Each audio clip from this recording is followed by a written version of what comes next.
नमस्कार। स्वागत करता हूं आप सभी को बिजनेस के एक नए वीडियो के टॉपिक पे।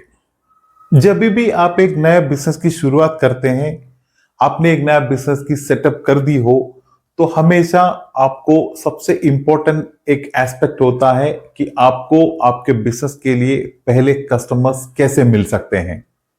आप आपके नए बिजनेस के लिए नए कस्टमर्स कैसे लाएंगे, किस तरह आपके साथ आपका कस्टमर जुड़ेंगे, क्योंकि हर एक नए बिजनेस के लिए पहला कस्टमर जुड़ना बहुत इंपॉर्टेंट होता है। वो पहले कस्टमर से ही वो बिजनेस की फ्लो स्टार्ट होती है।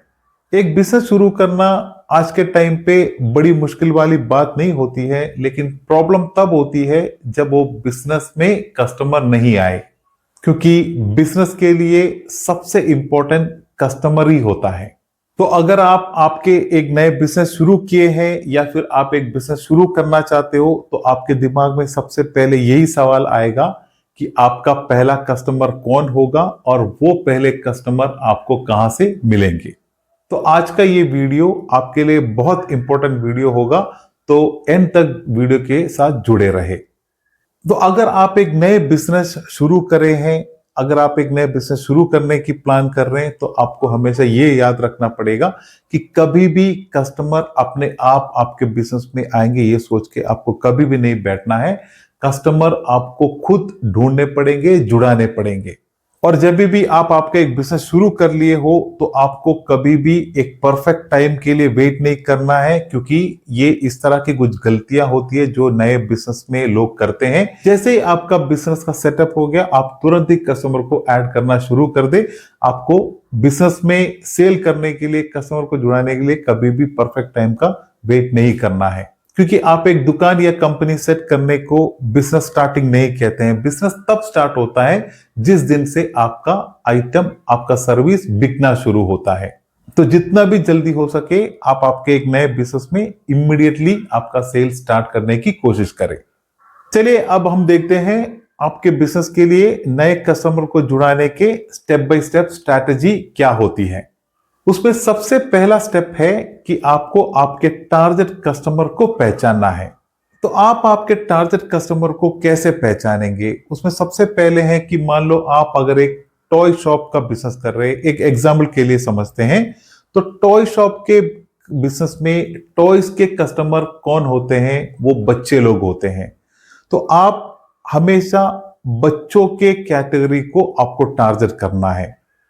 तो ये एक एग्जाम्पल था। इस तरह आप जो भी बिजनेस आपका हो, उसमें सब आपके टारगेट कस्टमर्स होते हैं। आप अगर एक लेडीज सैलून का बिजनेस करते हैं, तो उसमें आपके कस्टमर लेडीज होते हैं। आप अगर डेयरी प्रोडक्ट्स का बिजनेस करते हैं, तो आपका कस्टमर होते हैं रेस्टोरेंट, होटल्स और बाकी जो रेजिडेंशियल एरियाज होते हैं, ये सब आपके कस्टमर्स में आते हैं। आपका अगर स्टेशनरी का बिजनेस हो, तो आपके टारगेट कस्टमर्स होते हैं स्कूल्स, कॉलेजेस, ऑफिसेस, इस तरह के कस्टमर्स।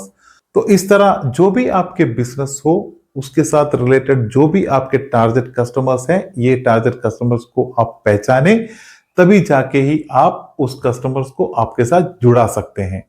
तो आपका अगर एक नया बिजनेस है या फिर आपका बिजनेस चल ही रहा है, तो दोनों स्टेज में भी आपको कस्टमर्स मिलने के, नए बिजनेस के लिए नए कस्टमर्स मिलने के, और जो बिजनेस चलते रहते हैं उसमें भी कस्टमर्स मिलने के, ये सबसे बड़ा स्टेप होता है। स्टेप नंबर 2 है अपने नेटवर्क से शुरू करना। क्योंकि जब भी आपका एक नया बिजनेस होता है, तो आपको सबसे पहले, सबसे इजी आपको कस्टमर मिलने का ऑप्शन है आपके नेटवर्क से शुरू करना। आपका नेटवर्क का मतलब है आपके फैमिली, आपके रिलेटिव्स, आपके ऑफिस के कोलीग्स, आपके पड़ोस या आपके नेबर्स। इस तरह जो भी आपके पर्सनल नेटवर्क से जुड़े हैं, उनको आप आपके पहले कस्टमर के लेवल पे आप ऐड कर सकते हैं, क्योंकि आपको उनके साथ एक अच्छा कनेक्शन, एक अच्छा रिलेशन तो होगा ही। चाहे वो आपके दोस्त हो, आपके रिलेटिव्स हो, आपके नेबर्स हो, कोलीग्स हो, ये इनके साथ तो आपका एक अच्छा बॉन्ड हमेशा बना ही रहता है। तो आप आपके बिजनेस में इन रिलेशन को, इन नेटवर्क को जुड़ाने की कोशिश करें। तो इस तरह आपको आपके बिजनेस के लिए नए कस्टमर्स मिल जाते हैं। स्टेप नंबर 3 है फ्री या इंट्रो ऑफर देना। एक नए बिजनेस की शुरुआत में आप हमेशा आपके बिजनेस में नए कस्टमर्स को ऐड करने के लिए ये स्टेप आपको बहुत हेल्प करता है। जैसे कि आपने आपके बिजनेस शुरू किए हैं तो उस पहले के एक हफ्ते के लिए या एक महीने के लिए या 10 दिन के लिए आप एक छोटा टाइम रेंज सेलेक्ट कर सकते हैं। उस टाइम पे आप कस्टमर को एक नया बिजनेस के इंट्रोडक्शन के लेवल पे आप कुछ ऑफर्स दे सकते हैं, डिस्काउंट दे सकते हैं, कुछ कॉम्बो ऑफर दे सकते हैं, आप फ्री ट्रायल दे सकते हैं, एक्स्ट्रा सर्विस ऐड कर सकते हैं। तो इस तरह आप शुरुआत में आपके एक नए बिजनेस की शुरुआत में आप इस तरह फ्री और इंट्रो ऑफर कस्टमर को जरूर दे ताकि कस्टमर आपके साथ जल्दी जुड़ना शुरू हो जाए। इसके बाद स्टेप नंबर 4 है लोकल मार्केटिंग। लोकल मार्केटिंग क्या होता है? मान लो कि आपने एक मार्केट में आपका बिजनेस की शुरुआत की। अब देखिए उसके आसपास काफी सोसाइटीज होंगे, रेजिडेंशियल एरियाज हो सकते हैं, बहुत शॉप्स के एरियाज हो सकते हैं, ऑफिसेस के एरियाज हो सकते हैं। वो पूरे आपके लोकल एरिया को जो भी आप देखें आपके आसपास कितने भी लोकल एरियाज है वो लोकल एरियाज में आप आपके बिजनेस को मार्केट करें। इसी को ही कहते हैं लोकल मार्केटिंग, क्योंकि आगे जाके वही एरिया के कस्टमर्स आपके साथ बिजनेस में जुड़ने वाले हैं। तो आपको आपके लोकल एरिया में आपको मार्केटिंग जरूर कर लेना है। आपके बिजनेस का सबसे बड़ा स्ट्रेंथ आपका लोकल एरिया मार्केटिंग ही होगा, क्योंकि लोकल एरिया मार्केटिंग से ही आपके बिजनेस के लिए सबसे ज्यादा कस्टमर ऐड होते हैं। अब इसके बाद आता है स्टेप नंबर 5 जो है डिजिटल मार्केटिंग या फिर ऑनलाइन मार्केटिंग।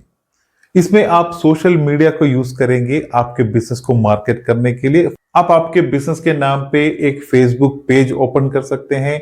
उसमें आप आपके बिजनेस के बारे में पूरा डिटेल शेयर कर सकते हैं। जो भी आपके प्रोडक्ट हो, आपके सर्विसेज हो, वो आप उसमें ऐड कर सकते हैं।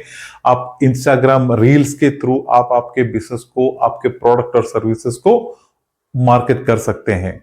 और साथ ही साथ आप व्हाट्सएप स्टेटस के थ्रू भी आपके बिजनेस में आपके प्रोडक्ट और सर्विसेज को आगे प्रमोट कर सकते हैं, मार्केट कर सकते हैं। इसी तरह आपको आपके बिजनेस को डिजिटल मार्केटिंग के थ्रू आपके बिजनेस को आगे कस्टमर तक पहुंचाना है। डिजिटल मार्केटिंग आज के बिजनेस वर्ल्ड का सबसे पावरफुल और सबसे इजी टूल है जो आपके बिजनेस को काफी लोगों तक पहुंचाते हैं। अब इसके बाद आता है स्टेप नंबर 6 जो है लोकल विजिबिलिटी। इसमें आप आपके बिजनेस को गूगल मैप पे रजिस्टर करें।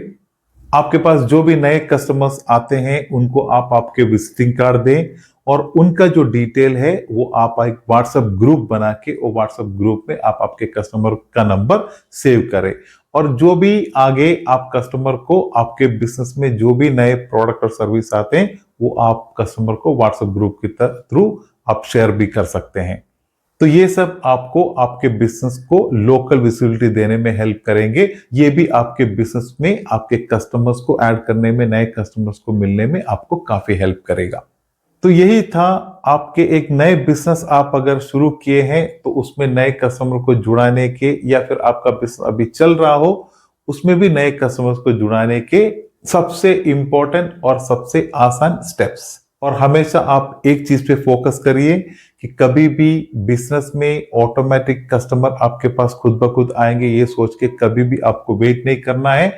आपको कस्टमर ढूंढना पड़ेगा, आपको कस्टमर लाना पड़ेगा, आपको कस्टमर खुद ब खुद जुड़ाना पड़ेगा।